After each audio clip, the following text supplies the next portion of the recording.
بسم اللہ الرحمن الرحیم۔ اسلامی تاریخ میں سے حضرت ابراہیم علیہ السلام کے اہل خانہ کو عربی میں اہل بیت کہتے ہیں، گھر والے، اردو میں ترجمہ کرتے ہیں گھر والے۔ اللہ تعالیٰ نے حضرت ابراہیم علیہ السلام کے اہل و عیال میں بہت برکتیں اور رحمت نازل فرمائی تھی۔ ان کو اولاد بھی ایسے ملی جو انبیاء کی مولد سے اعلیٰ بنی۔ آپ نے 3 شادیاں کی۔ پہلی بیوی کا نام سارہ ہے جو آپ ہی کے خاندان سے تھی۔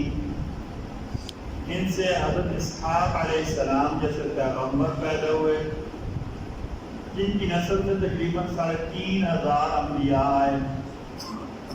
دوسری زوجہ کا نام ہاجرہ ہے جو مصر کے بادشاہ کی بیٹی تھی۔ بادشاہ نے ہجرت کے دوران انہیں حضرت ابراہیم علیہ السلام کی زوجیت میں دیا تھا۔ ان سے حضرت اسماعیل علیہ السلام کی پیدائش ہوئی جو جلیل القدر نبی ہونے کے ساتھ ساتھ سید الانبیاء محمد مصطفیٰ صلی اللہ علیہ وسلم کے جد اعلیٰ بھی ہیں۔ تیسری بیوی کا نام قطورہ بتایا جاتا ہے۔ ان سے حضرت ابراہیم علیہ السلام نے حضرت سارہ کی وفات کے بعد عقد فرمایا تھا۔ ان سے کل 6 اولادیں ہوئیں۔ ان کی نسل و خاندان کو بنو قطورہ کہا جاتا ہے۔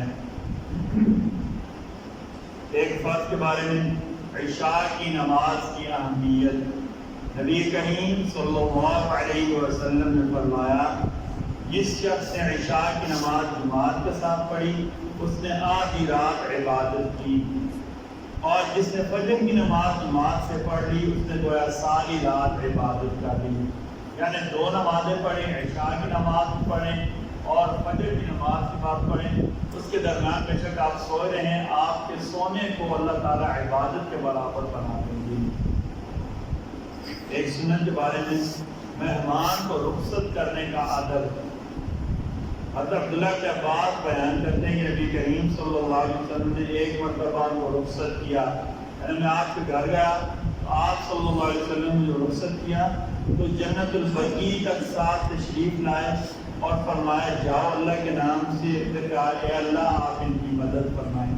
یعنی مہمان کو رخصت کرنے کا عادت یہ ہے کہ گھر سے تھوڑی دیر تک ان کے ساتھ چلا جائے، تھوڑی دور تک ان کے ساتھ، یا کم از کم دروازے تک رخصت کرنے کے لیے آنا چاہیے۔ ایک فضیلت اور عمل، دعا سے بلاؤں کا ٹلنا۔ نبی کریم صلی اللہ علیہ وسلم نے فرمایا، دعا فائدہ پہنچاتی ہے، ان بلاؤں کو ٹالتی ہے جو نازل ہو چکی ہیں اور ان بلاؤں کو بھی جو ابھی نازل نہیں ہوئی، لہذا تم لوگ دعا کا اہتمام کیا کرو۔ ایک گناہ کے بارے میں، قرآن کے بارے میں اپنی رائے داخل کرنا، یعنی اپنی مرضی کے قرآن کے ترجمے کرنا۔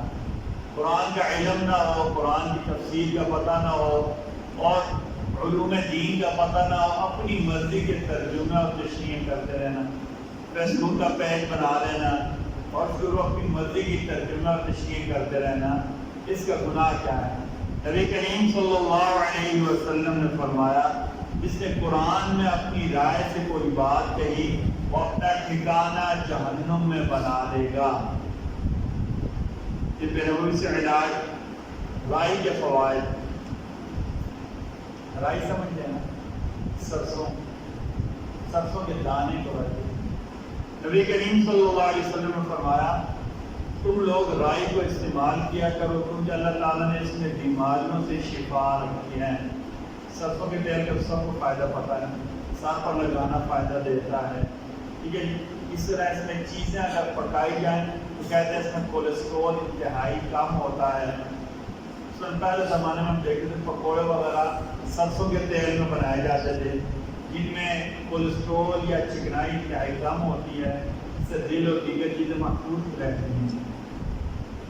قرآن کریم کی نصیحت، سورۃ تغابن، اللہ تعالیٰ قرآن مجید میں فرماتے ہیں، تمہارا مال، تمہاری اولاد آزمائشی چیزیں ہیں اور اللہ کے ہاں بہت بڑا اجر ہے۔ جہاں تک تم سے ہو سکے اللہ سے ڈرتے رہو، اللہ کا حکم سنو، فرما برداری کرو اور اللہ کی راہ میں خرچ کرتے رہو، اسی میں تمہارے لیے خیر اور بھلائی ہے۔ جس شخص کے نفس کو کنجوسی سے بچا لیا گیا وہی کامیاب ہونے والے لوگ ہیں۔ اللہ تعالیٰ ہم سب کو کہنے سننے کے ساتھ ساتھ عمل کی توفیق۔ بسم اللہ الرحمن الرحیم، بسم اللہ والصلاۃ والسلام علی رسول اللہ، بسم اللہ وعلی ملة رسول اللہ، ربنا تقبل منا انک انت السمیع العلیم وتب علینا انک انت التواب الرحیم برحمتک یا ارحم الراحمین۔ ویڈیو کے نیچے سبسکرائب کے بٹن پہ کلک کریں، بیل کے آئیکن پہ کلک کیجئے تاکہ ہر نئی ویڈیو کی نوٹیفیکیشن آپ کو مل جائے۔